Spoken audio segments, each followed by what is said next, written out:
ಅಂಬಾ, ಜಗದಾಂಬ, ನಮಸ್ತೆ. ನಮಸ್ತೆ ರೆಡ್ಡಿ garu. ಚೆನ್ನಾಗಿದ್ದೀರಾ? ನಮಸ್ಕಾರ ರೆಡ್ಡಿ garu. ಚೆನ್ನಾಗಿದ್ದೀರಾ?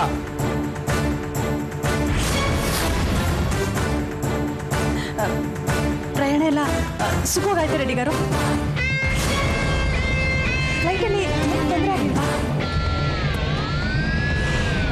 ರೆಡ್ಡಿ garu, ನೀವು ಬರ್ತೀರಾ ಅಂತೇಳಿ 2 ಕಾರ್ ತಗೊಂಡು ಮೊದಲು ನೀವೇ ಕೂತ್ಕೊಬೇಕು ಅಂತ. ನೀವು ಕೂತ್ರೆ ಲಕ್ಷ್ಮಿ ಕೂತಂಗಲ್ವಾ? ಮದುವೆ ವಿಷಯ ಏನಾಯ್ತು? పెళ్లి విషయం ఏమైంది? మొదటగా అది చెప్పు. ಹೇಳು. ಸಿಟ್ಟು ಮಾಡ್ಕೊಳ್ಳಿ ರೆಡ್ಡಿ garu. ನಾವು ಹಿಂದೆ ಕಷ್ಟದಲ್ಲಿದ್ದಾಗ ಎಷ್ಟು ಸಹಾಯ ಮಾಡಿದಿರಿ, ಅದನ್ನ ನಾವು ಮರಿಕಾಯ್ತದ? ಯಾವತ್ತಿದ್ರೂ ನಿಮ್ಮ ಮಗಳು ನಮ್ಮ ಸೊಸೆನೆ.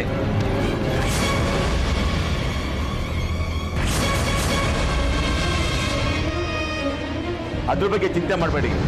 ಪ್ರಯಾಣ ಮಾಡಿ ಆಯಾಸ ಆಗಿದೆ, ಕುತ್ಕೊಳ್ಳಿ. ಕುಡಿಕೆ ಏನ್ ತಗೋತೀರಿ ಹೇಳಿ? ಯಾಕೆ ಯೋಚನೆ ಮಾಡ್ತೀರಾ ರೆಡ್ಡಿ garu? ನಾನು ಮೊದಲೇ ಹೇಳಿಲ್ವಾ, ಯಾವತ್ತಿದ್ರು ನಿಮ್ಮ ಮಗಳೇ ನನ್ನ ಮನೆ ಸೊಸೆ ಅಂತ. ನೀವು ಈ ಥರ ಎಲ್ಲ ಕೋಪ ಮಾಡ್ಕೊಂಡ್ಬಿಡಿ ದಯವಿಟ್ಟು. ನಾ ಬಿಟ್ಟ ನಾ ಕೂತ್ರು ನಿಮ್ಮ ಮಗನ ವಿಷಯದಲ್ಲಿ ತಲೆ ಕಡಿಸ್ಕೊಂಡ್ಬಿಟ್ಟಿದ್ದಾಳೆ.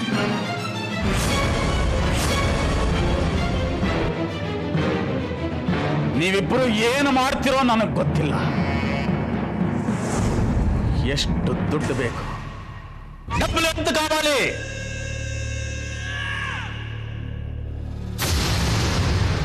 చెప్పు, ఇస్తాను.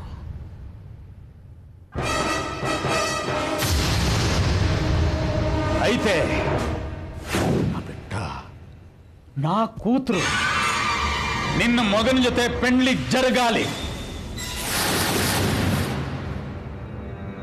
అంతదా నా బిడ్డ, నా కూతురు సంతోషముగా ఉండాలి. అంతదా నాకు కావాలి. పెళ్లి జరగలేదు అంతదా చంపేస్తా.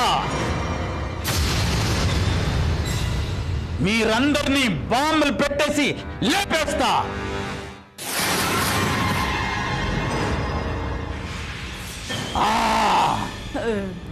ಹಾಗೆಲ್ಲ ಏನೂ ಆಗಲ್ಲ ರೆಡ್ಡಿ garu. ಎಲ್ಲ ನಾವೇನು ಅನ್ಕೊಂಡಿದ್ದೀವೋ ಅದೇ ರೀತಿ ಆಗುತ್ತೆ.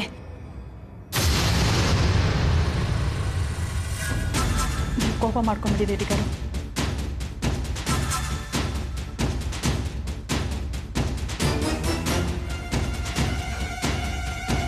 ಅಭಿ, ನಿಮ್ಮಮ್ಮ ಅದು ಯಾರ್ದೋ ಜೊತೆ ಏನೇನೋ ಮಾತಾಡ್ತಾ ಇದ್ದಾರೆ. ಅವ್ರು ಮಾತಾಡೋದನ್ನ ಕೇಳಿದ್ರೆ ನನಗೆ ಭಯ ಆಗ್ತಾ ಇದೆ. ಏನಾಯ್ತಪ್ಪ? ಯಾರ ಜೊತೆ ಏನು ಮಾತಾಡ್ತಾ ಇದ್ದಾರೆ?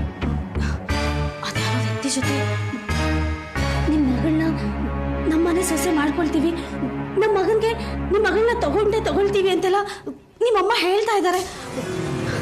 ಅವ್ರ ಮಗ ಅಂದ್ರೆ ನೀನೇ ತಾನೆ. ನಿನ್ ಮದುವೆ ಆಗುತ್ತೆ ಅಂದ್ರೆ ಏನರ್ಥ? ಏನು ಹೇಳ್ತಾ ಇದೆ ಅಂತ ಒಂದು ಅರ್ಥ ಆಗ್ತಿಲ್ಲ. ಸರಿ ಬಾ, ಏನು ಅಂತ ನೋಡ.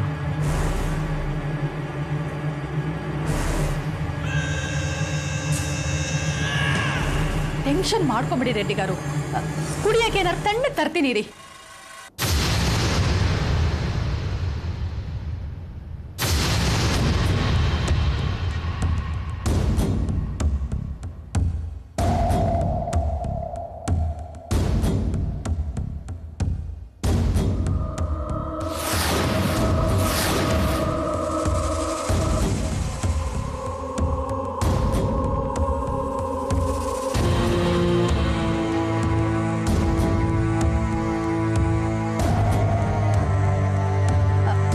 ರೆಡ್ಡಿ garu, ನೀವು ದೊಡ್ಡವರು ಅಂತೇಳಿ ಮರ್ಯಾದೆ ಕೊಟ್ಟು ಮಾತಾಡ್ತಾ ಇದ್ದೀನಿ. ಅಲ್ಲ, ಛತ್ರದಲ್ಲಿ ನಡೆಯೋದು ಎಷ್ಟೋ ಮದುವೆಗಳು ನಿಂತೋಗಿದೆ. ಎಷ್ಟೋ ವರ್ಷದಿಂದ ಸಿಕ್ಕಿ ನಿನ್ನ ಮಗಳನ್ನ ನನ್ನ ಮಗನ ಮದುವೆ ಮಾಡ್ಕೊಳ್ಳಿ ಅಂತ ಹೇಳಿದ್ರಿ. ನಾನು ಆಯ್ತು ಅಂತ ಹೇಳಿದ್ದೆ. ಈ ತರ ಮಾತಾಡೋದು ಸರಿಯಲ್ಲ. ಜಗದಾಂಬ,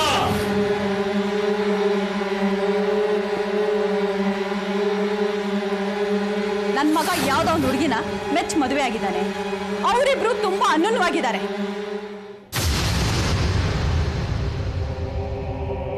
ನಾವು ಅವ್ರನ್ನ ನೋಡ್ಕೊಂಡು ಸಂತೋಷವಾಗಿದ್ದೀವಿ. ನನ್ ಸೊಸೆ ಬಂಗಾರ ರೀ, ಬಂಗಾರದಂತಳು. ನೋಡು ಬೇಡ.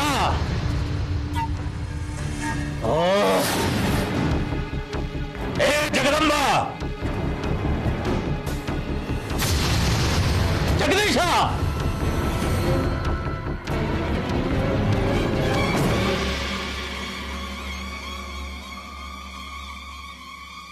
ನೋಡಿ ರೆಡ್ಡಿಗಾರು, ಈಗ ನೀವು ಬಂದು ಯಾಕೆ ನನ್ನ ಮಗಳನ್ನ ನಿಮ್ಮ ಮನೆ ಸೊಸೆ ಮಾಡ್ಕೊಂಡಿಲ್ಲ ಅಂತ ಕೇಳೋದು ಚೆನ್ನಾಗಿರಲ್ಲ.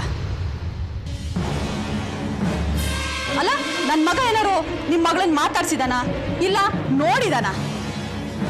ಈಗ ಬಂದ್ಬಿಟ್ಟು ನನ್ನ ಮಗಳನ್ನ ನೀವು ಯಾಕೆ ಮದುವೆ ಆಗಿಲ್ಲ ಅಂತ ಕೇಳೋದು ಸರಿಯಲ್ಲ. ಜಗದೀಶ್, ಏನ್ರಿ ಮಗ ನೋಡ್ತಿದ್ದೀರಾ? ಹೇಳ್ರಿ ಅವ್ರಿಗೆ. ಋಣ ಇರೋ ಕಡೆ ಮದುವೆ ಆಗುತ್ತೆ. ದೊಡ್ಡರಾಗಿ ಬಂದಿದ್ದೀರಾ, ಆಶೀರ್ವಾದ ಮಾಡಿ ಹೋಗಿ. ನೋಡಿ ರೆಡ್ಡಿ ಅವರೇ, ನಿಮ್ಮ ಮಗಳಿಗೆ ಬೇರೆ ಯಾವ್ದಾದ್ರು ಗಂಡು ನೋಡಿ ಮದುವೆ ಮಾಡಿ. ಎತ್ತಾಗಿ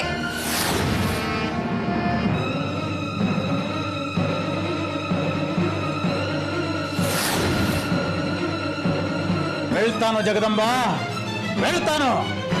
ఇంకొకసారి మళ్ళీ రాను. ఇచ్చిన మాటలు మర్చిండారు.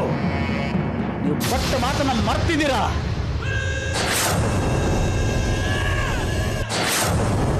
ఆ బిడ్డ నా ప్రాణము, నా కూతురు, నా సర్వస్వం. ನನ್ನ ಮಗಳು ಹೊಟ್ಟೆವ್ರಿ మిమ్మల్ని చంపేస్తుంది. మీ సంసారం నాశపోతుంది. రెడ్డి గారు, ಹಿಂದೆ ನೀವು ನಮ್ಮ ಕಷ್ಟದಲ್ಲಿ ಸಹಾಯ ಮಾಡಿದಿರ ಎಂಬ ಒಂದೇ ಕಾರಣಕ್ಕೆ ನೀವೇನು ಮಾಡಿದ್ರು ನಾವು ಅಲ್ಮುಚ್ಚು ಸುಮ್ಕಿದ್ದೀವಿ. ಈ ಮಗಳಿಗೆ ಬೇರೆ ಗಂಡು ಸದೆ ಮಾಡಾಗಿ ದಾಂಡಿಗಿರಿ ಓಡ್ರಿ, ಓಡ್ರಿ. ಜಗದೀಶ್ నార్మల్ వెళ్తాను. మళ్ళీ ఇక్కడికి నేను రాను.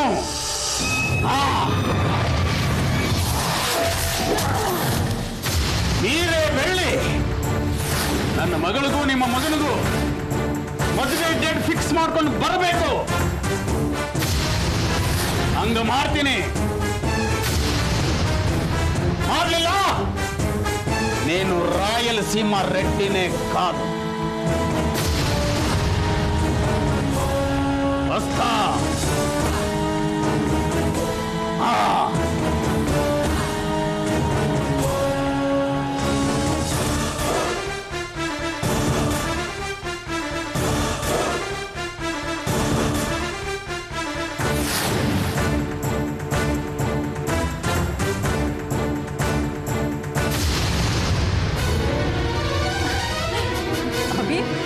ಅಪೂರ್ವ, ಯಾಕಮ್ಮ ಅಷ್ಟೊಂದು ಶಾಕ್ ಆಗಿ ನಿಂತ್ಕೊಂಡು ನೋಡ್ತಾ ಇದೀಯಾ?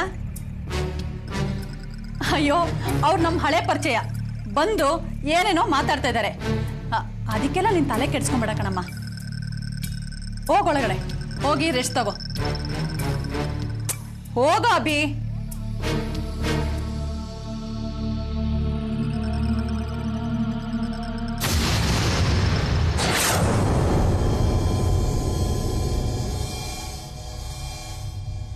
ಅಪೂರ್ವ, ಒಳಗಡೆ ಹೋಗಮ್ಮ.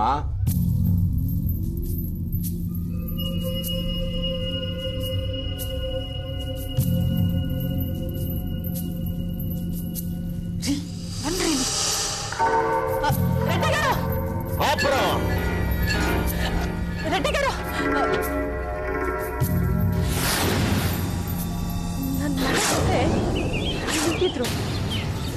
ಅವ್ರಿಗೆ ಅನುಮಾನ ಬರಬಾರ್ದು ಅಂತ ನಾನು ಹಾಗೆಲ್ಲ ಮಾತಾಡಬೇಕಾಯ್ತು. ದಯವಿಟ್ಟು ಕ್ಷಮಿಸ್ಬಿಡಿ ರೆಡ್ಡಿಗಾರು. ರೆಡ್ಡಿಗಾರು, ನಿಮ್ಮ ಮಗಳು ನಮ್ಮನೆಗೆ ಬಂದು ಚೆನ್ನಾಗಿರ್ಬೇಕಲ್ವಾ? ಅವಳು ಚೆನ್ನಾಗಿರ್ಬೇಕು ಅಂತಂದರೆ ನಾವೆಲ್ಲ ಚೆನ್ನಾಗಿರ್ಬೇಕಲ್ವಾ? ಅದೆಲ್ಲ ನಡಿಬೇಕು ಅಂತಂದರೆ ನಾವು ಉಪಾಯವಾಗಿ ಪ್ಲ್ಯಾನ್ ಮಾಡಬೇಕು. ನೀವು ದಿಢೀರಂತ ಬಂದು ಹೀಗೆಲ್ಲ ಮಾತಾಡಿ ಅವ್ರಿಗೆ ಅನುಮಾನ ಬಂದು ನಮ್ಮ ಮೊಬೈಲ್ ಎಲ್ಲ ಅವ್ರಿಗೆ ಗೊತ್ತಾಗ್ಬಿಟ್ರೆ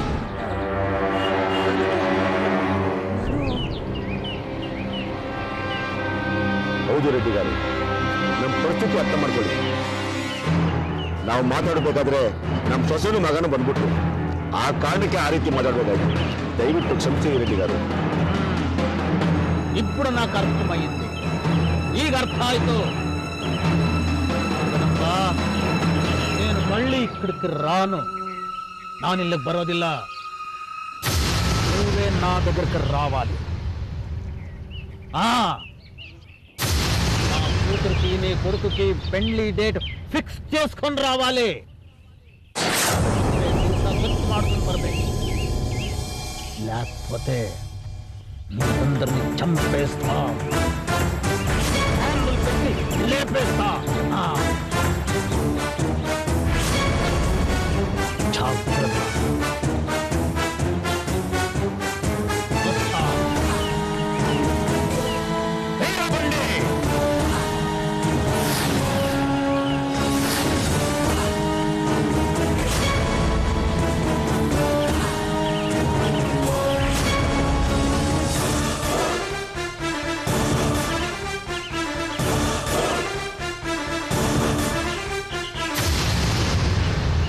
ಹೇಳೋಣ, ಫೋನ್ನಲ್ಲಿ ಏನೋ ತೀರ್ಮಾನ ತಿಳಿಸ್ತೀನಿ ಅಂತ ಹೇಳಿದ್ದಂತೆ.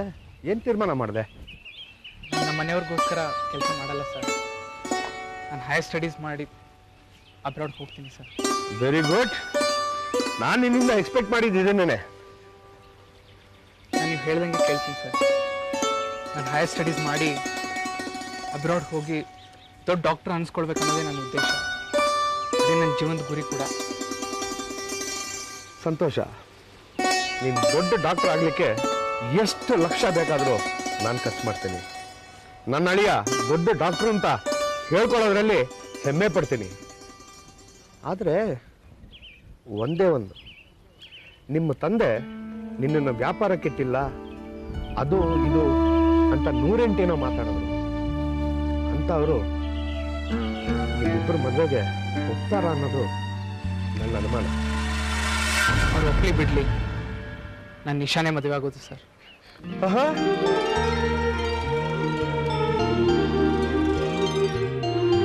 ಎಲ್ಲಿ ಇನ್ನೊಂದ್ಸತಿ ಹೇಳು. ನಮ್ಮ ಮನೆಯವರು ಒಪ್ಪಲಿ ಬಿಡಲಿ, ಮದುವೆ ಅಂತ ಆದರೆ ನಾನು ನಿಶಾನೇ ಮದುವೆ ಆಗೋದು. Good, very good. ಹಾಗಾದ್ರೆ ನಿಮ್ಮ ಮನೆಯವರು ಈ ಮದುವೆಗೆ ಒಪ್ಪಲ್ಲ ಅಂತ ನಿನಗೆ ಗೊತ್ತಿತ್ತಲ್ವಾ? ನೀನು ಓದ್ ಮುಗಿಸ್ಕೊಂಡು ಬಂದಮೇಲೆ ಈ ಮದುವೆಗೆ ನಿಮ್ಮ ಮನೆಯವರು ಅಡ್ಡಿ ಹಾಕ್ಬೋದು, ಸೆಂಟಿಮೆಂಟಲ್ ಬ್ಲ್ಯಾಕ್ ಮೇಲೂ ಮಾಡ್ಬೋದು.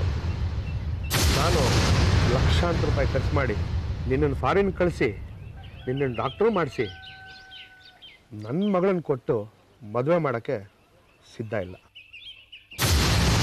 ಆದರೆ ನನಗೆ ಒಂದು ಪ್ಲ್ಯಾನ್ ಇದೆ. ನೀನು ಹೈಯರ್ ಸ್ಟಡೀಸು ಆಗಬೇಕು, ನನ್ನ ಮಗಳು ಮದುವೆನೂ ಆಗಬೇಕು. ಆ ಪ್ಲ್ಯಾನ್ಗೆ ನೀನು ಒಪ್ಕೊಳ್ಬೇಕು. ಹೇಳಿ ಸರ್, ನಾನು ಒಪ್ಕೊಳ್ತೀನಿ. ನೀನು ನಿಶಾನ್ನ ರಿಜಿಸ್ಟರ್ ಮದುವೆ ಆಗ್ಬಿಡು.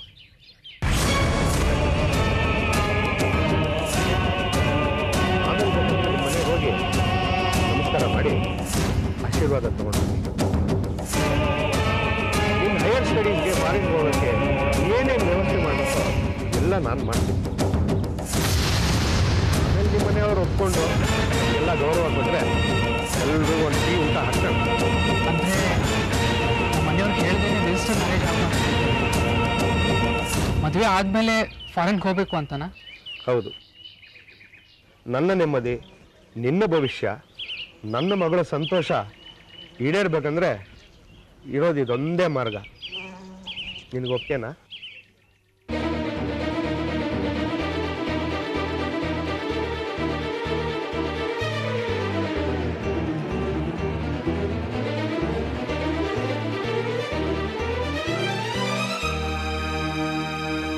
ಸರಿ ಸರ್, ನಾನು ಒಪ್ಕೊಂಡಿದ್ದೀನಿ.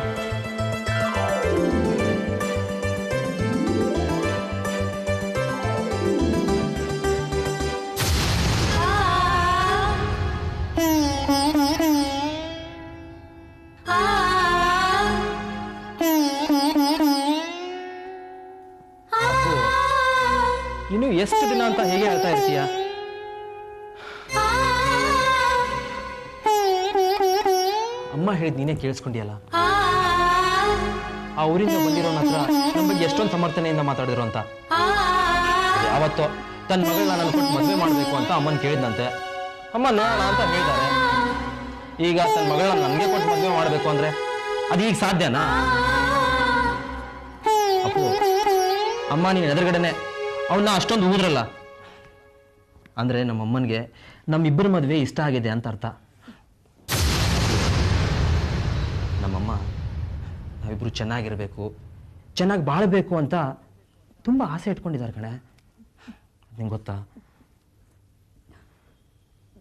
ಗೊತ್ತು ಅಭಿ, ಆದರೆ ನಿನ್ನ ಮದುವೆ ಆಗಿದೆ ಅಂತ ವಿಷಯ ಗೊತ್ತಾದ್ಮೇಲೂ ಆ ವ್ಯಕ್ತಿ ಹಾಗೆ ಬಂದು ಕೇಳೋದು ತಪ್ಪಲ್ವಾ? ಅಪ್ಪು, ಅವನೊಬ್ಬ ಹಳ್ಳಿ ಗುಗ್ಗು. ನಮ್ಮ ಅಪ್ಪ ಕಷ್ಟದಲ್ಲಿದ್ದಾಗ ಅದೇನೋ ಹೆಲ್ಪ್ ಮಾಡಿದ್ದಂತೆ. ಅದಕ್ಕೆ ಸ್ವಲ್ಪ ಸದರ. ಅವನೇ ಹಳ್ಳಿ ಗುಗ್ಗು ಅಂದ್ರೆ ನೀನು ಅವನ ಮಗಳು ಅದೆಷ್ಟು ಗುಗ್ಗು ಇರ್ತಾಳ. ಮದುವೆ ಮಾಡಬೇಕು ಅಂತ ಕನಸ್ಕೊಂಡಿದ್ದಾನೆ, ಅದು ಆಗಿಲ್ಲ. ಅದಕ್ಕೆ ಬಂದಿಲ್ಲ, ಎಗರಾಡಿದ್ದಾರೆ. ನಮ್ಮಮ್ಮ ಸರಿಯಾಗಿ ಊದಿದ್ದಾರೆ. ಆಮೇಲೆ ಅವನು ಇನ್ನು ತಲೆನೇ ಹಾಕಲ್ಲ.